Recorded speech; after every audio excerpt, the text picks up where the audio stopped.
అందరికీ నమస్కారం. ఈరోజు మనం నెట్వర్క్ మరియు హోస్ట్ సెక్యూరిటీ బేసిక్స్ అనే అత్యంత కీలకమైన అంశంపై దృష్టి సారిద్దాం. ఇది మన సిస్టమ్స్ మరియు డేటాను ఎలా రక్షించుకోవాలో అర్థం చేసుకోవడానికి మొదటి అడుగు. మనం ఈ స్లైడ్లో ఒక సురక్షితమైన నెట్వర్క్ ఆర్కిటెక్చర్ ఎలా ఉంటుందో చూడవచ్చు. నెట్వర్క్ను ప్రధానంగా 3 భాగాలుగా విభజించాం: ట్రస్టెడ్ జోన్, DMZ అంటే డీమిలిటరైజ్డ్ జోన్, మరియు అన్ట్రస్టెడ్ జోన్. ట్రస్టెడ్ జోన్ అంటే మన కంపెనీ యొక్క అంతర్గత నెట్వర్క్. ఇక్కడ ఉద్యోగుల వర్క్ స్టేషన్లు మరియు అంతర్గత సర్వర్లు ఉంటాయి. వీటిని ఫైర్వాల్స్ మరియు IPS/IDS అంటే ఇంట్రూషన్ ప్రివెన్షన్ డిటెక్షన్ సిస్టమ్స్ వంటి భద్రతా పరికరాలతో రక్షిస్తాము. DMZ అనేది బాహ్య ప్రపంచానికి అంటే ఇంటర్నెట్కు కనిపించే వెబ్ సర్వర్లు, మెయిల్ గేట్వేలు వంటి సేవలను ఉంచే ప్రాంతం. ఇవి ట్రస్టెడ్ జోన్ నుండి వేరు చేయబడి ఉంటాయి, తద్వారా బయటి దాడుల నుండి అంతర్గత నెట్వర్క్ను కాపాడతాయి. అన్ట్రస్టెడ్ జోన్ అంటే బయటి ప్రపంచం, ఇంటర్నెట్. మనం చూస్తున్నట్లుగా బయటి నుండి వచ్చే ఏదైనా దాడిని, అటాక్ అటెంప్ట్ను ఫైర్వాల్ సమర్థవంతంగా నిరోధించగలదు. ఇది మన భద్రతా రక్షణకు ప్రతీక. నెట్వర్క్ భద్రతకు కొన్ని ప్రాథమిక నియంత్రణలు ఉన్నాయి: ఫైర్వాల్లు, IPS, సురక్షితమైన కాన్ఫిగరేషన్లు మరియు నెట్వర్క్ యాక్సెస్ కంట్రోల్ NAC. ఇవి నెట్వర్క్ స్థాయి రక్షణను అందిస్తాయి. అదనంగా ప్రతి సిస్టంలోనూ antivirus, end point detection and response, host firewall మరియు ప్యాచ్ మేనేజ్మెంట్ వంటి హోస్ట్ బేస్డ్ సెక్యూరిటీ టెక్నాలజీలు తప్పనిసరి. చివరగా నెట్వర్క్ సెగ్మెంటేషన్ మరియు మైక్రో సెగ్మెంటేషన్ భద్రతకు అదనపు పొరను జోడిస్తాయి. VLAN ద్వారా వివిధ విభాగాలను వేరు చేయడం మ్యాక్రో సెగ్మెంటేషన్. మైక్రో సెగ్మెంటేషన్ అంటే ప్రతి వర్క్లోడ్ను చిన్న ఫైర్వాల్లతో రక్షించడం ద్వారా ఏదైనా దాడి జరిగినప్పుడు అది నెట్వర్క్లో వ్యాపించకుండా లాటరల్ మూవ్మెంట్ను నిరోధించడం. ఈ అన్ని రకాల భద్రతా చర్యలు కలిసి మన డిజిటల్ ఆస్తులను రక్షిస్తాయి. డిజిటల్ ఆస్తుల రక్షణకు అత్యంత కీలకమైన కొన్ని ప్రాథమిక నెట్వర్క్ భద్రతా అంశాలను ఇప్పుడు పరిశీలిద్దాం. ముందుగా IP అడ్రెస్సింగ్ మరియు సబ్నెట్టింగ్. IP అడ్రస్ అంటే నెట్వర్క్లో పరికరం చిరునామా. సబ్నెట్టింగ్ ద్వారా పెద్ద నెట్వర్క్ను చిన్న భాగాలుగా విభజించడం వలన భద్రత మెరుగుపడుతుంది. ఇది సెన్సిటివ్ సిస్టమ్లను వేరు చేయడానికి, బ్రాడ్కాస్ట్ అటాక్లను నిరోధించడానికి మరియు యాక్సెస్ కంట్రోల్లను అమలు చేయడానికి చాలా కీలకం. పోర్ట్స్ మరియు ప్రోటోకాల్స్ అనేవి సేవలకు డిజిటల్ గేట్వేలు. SSH port 22 encrypted remote access అందిస్తుంది. HTTP పోర్ట్ 80 ఎన్క్రిప్టెడ్ కాదు, కాబట్టి సున్నితమైన సమాచారానికి తగదు. HTTPS పోర్ట్ 443 ఎన్క్రిప్టెడ్ మరియు సురక్షితం. పోర్ట్ సెక్యూరిటీ కోసం ఉపయోగించని పోర్ట్లను మూసివేయడం, స్టాండర్డ్ కాని పోర్ట్లను వాడడం మరియు ఫైర్వాల్స్ను ఉపయోగించడం తప్పనిసరి. HTTP మరియు HTTPS మధ్య ప్రధాన తేడా ఎన్క్రిప్షన్. HTTP సమాచారాన్ని క్లియర్ టెక్స్ట్గా పంపుతుంది. HTTPS డేటాను ఎన్క్రిప్ట్ చేస్తుంది, మ్యాన్ ఇన్ ద మిడిల్ అటాక్లను నివారిస్తుంది మరియు సర్వర్ గుర్తింపును ధృవీకరిస్తుంది. TLS వర్షన్లలో 1.0 మరియు 1.1 ఇప్పుడు సురక్షితం కావు, వాటిని డిసేబుల్ చేయాలి. TLS 1.3 అనేది అత్యంత వేగవంతమైన, సురక్షితమైన మరియు సిఫార్సు చేయబడిన వర్షన్. DNS వెబ్సైట్ పేర్లను IP చిరునామాలకు మారుస్తుంది. DNS స్పూఫింగ్ మరియు హైజాకింగ్ వంటి ముప్పులను నిరోధించడానికి DNS SEC మరియు నెట్వర్క్ మానిటరింగ్ వంటి నియంత్రణలు అవసరం. చివరగా VPN అనగా వర్చువల్ ప్రైవేట్ నెట్వర్క్. ఇది పబ్లిక్ నెట్వర్క్లో సురక్షితమైన ఎన్క్రిప్టెడ్ టన్నల్ను సృష్టిస్తుంది. మీ ట్రాఫిక్ను ఎన్క్రిప్ట్ చేసి IP అడ్రస్ను దాచిపెడుతుంది. అయితే VPN ఎండ్ పాయింట్ భద్రతను మరియు మాల్వేర్ను నిరోధించదు, మరియు మీ VPN ప్రొవైడర్ మీ ట్రాఫిక్ను చూడవచ్చు. అయితే కేవలం VPNలు అన్నీ బెదిరింపుల నుండి సంపూర్ణ రక్షణ కల్పించవు. అందుకే మనం ఫైర్వాల్స్, IDS/IPS, ప్రాక్సీయు మరియు EDR వంటి ఇతర ముఖ్యమైన నెట్వర్క్ భద్రతా నియంత్రణలను అర్థం చేసుకోవాలి. ముందుగా ఫైర్వాల్స్. ఇవి నెట్వర్క్ ట్రాఫిక్ను అనుమతించడానికి లేదా బ్లాక్ చేయడానికి నియమాల ఆధారంగా ఫిల్టర్ చేస్తాయి. స్టాట్లెస్ ఫైర్వాల్స్ సాధారణ ప్యాకెట్ హెడర్లను మాత్రమే చూస్తాయి.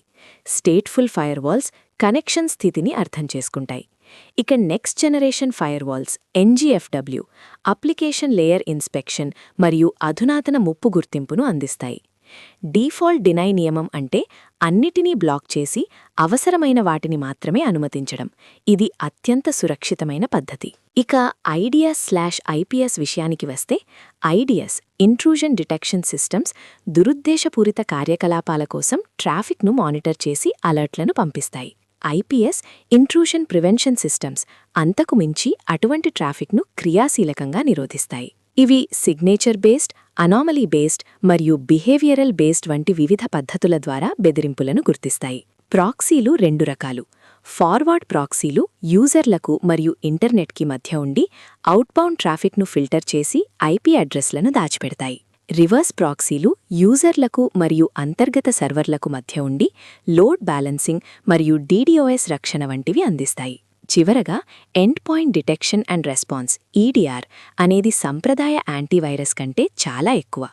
ఇది ఎండ్ పాయింట్లలో ముప్పులను గుర్తించి ప్రతిస్పందించడానికి రూపొందించబడింది. ఈడీఆర్ నిరంతరం పర్యవేక్షిస్తుంది, ప్రవర్తన ఆధారిత గుర్తింపును ఉపయోగిస్తుంది, మాల్వేర్ను గుర్తించి వేరు చేస్తుంది మరియు సంఘటన ప్రతిస్పందన కోసం ఫోరెన్సిక్ డేటాను అందిస్తుంది. ఇది అధునాతన బెదిరింపులు, జీరో-డే ఎక్స్ప్లాయిట్లు మరియు కొత్త మాల్వేర్లను సమర్థవంతంగా గుర్తిస్తుంది. ఈ సమర్థవంతమైన గుర్తింపు మరియు వేరుచేయడం వెనుక ఉన్న కీలక సూత్రాలలో ఒకటి నెట్వర్క్ విభజన, నెట్వర్క్ సెగ్మెంటేషన్. ఈ స్లైడ్లో మనం నెట్వర్క్ విభజనను రెండు ప్రధాన భాగాలుగా అర్థం చేసుకుందాం: మ్యాక్రో సెగ్మెంటేషన్ మరియు మైక్రో సెగ్మెంటేషన్. ముందుగా మ్యాక్రో సెగ్మెంటేషన్ అంటే ఒక పెద్ద నెట్వర్క్ను చిన్న లాజికల్ భాగాలుగా విభజించడం. దీని ముఖ్య ఉద్దేశ్యం బెదిరింపులు నెట్వర్క్లోకి ప్రవేశించినప్పుడు వాటి వ్యాప్తిని, లాటరల్ మూవ్మెంట్ను పరిమితం చేయడం, తద్వారా నష్టం పరిధిని, గాస్ రేడియస్ను తగ్గించడం. దీన్ని సాధారణంగా వీలాన్లు, యాక్సెస్ కంట్రోల్ లిస్టులు మరియు ఫైర్వాల్లను ఉపయోగించి అమలు చేస్తారు. ఉదాహరణకు, మనకు ఇంటర్నెట్ నుండి వచ్చే ట్రాఫిక్ను నిర్వహించడానికి డీఎంజెడ్ డీమిలిటరైజ్డ్ జోన్ ఉంటుంది.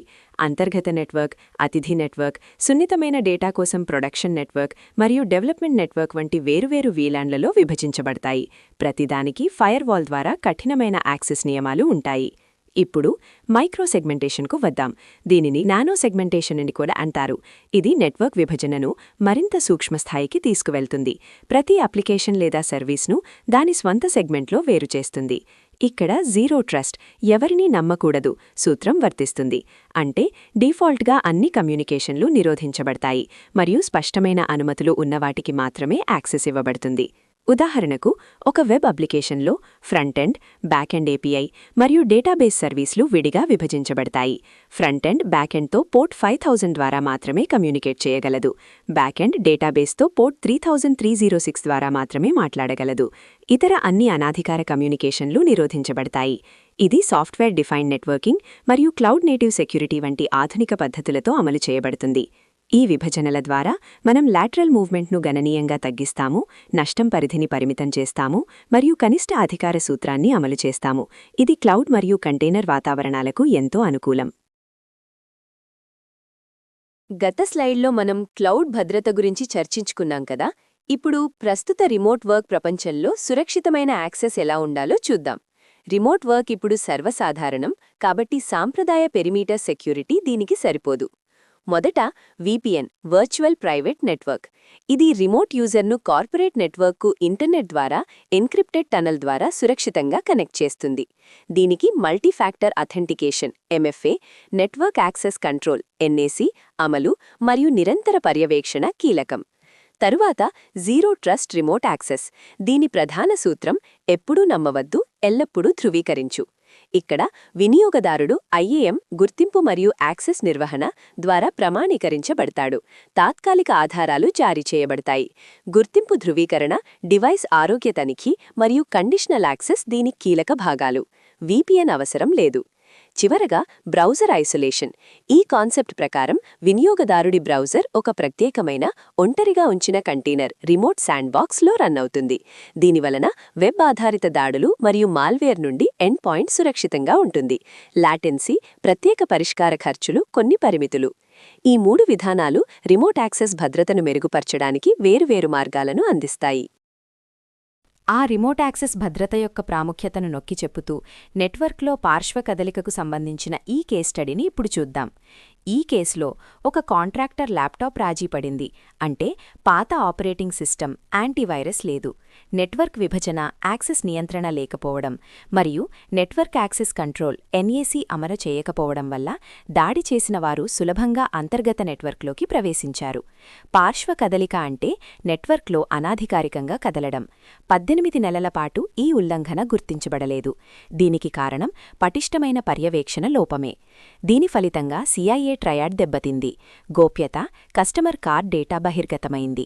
సమగ్రత, డేటా మార్పులు గుర్తించబడలేదు. మరియు లభ్యత, సిస్టంలో ఆన్లైన్లో ఉన్న కస్టమర్ నమ్మకం పోయింది. ఈ సంఘటన నుండి మనం నేర్చుకోవలసిన పాఠాలు: కాంట్రాక్టర్ నెట్వర్క్లను ఉత్పత్తి నెట్వర్క్ల నుండి వేరుచేయాలి, ఎన్ఏసీ అమలు చేయాలి, లోతైన రక్షణ డిఫెన్స్ ఇన్ డెప్త్ను ఉపయోగించాలి, పార్శ్వ కదలిక కోసం చురుకుగా పర్యవేక్షించాలి, డేటాబేస్ యాక్సెస్ నియంత్రణలను కఠినంగా అమలు చేయాలి, సున్నితమైన డేటాను ఎల్లప్పుడూ గుప్తీకరించాలి. అలాగే థర్డ్ పార్టీ యాక్సెస్ ఇచ్చే ముందు రిస్క్ అంచనాలు తప్పనిసరి. ఈ ఉల్లంఘన వలన 50 మిలియన్లకు పైగా ఖర్చయింది. సంస్థ కీర్తికి తీరని నష్టం కలిగించింది. ఈ పాఠాలు మన భవిష్యత్తు భద్రతా వ్యూహాలకు చాలా కీలకం.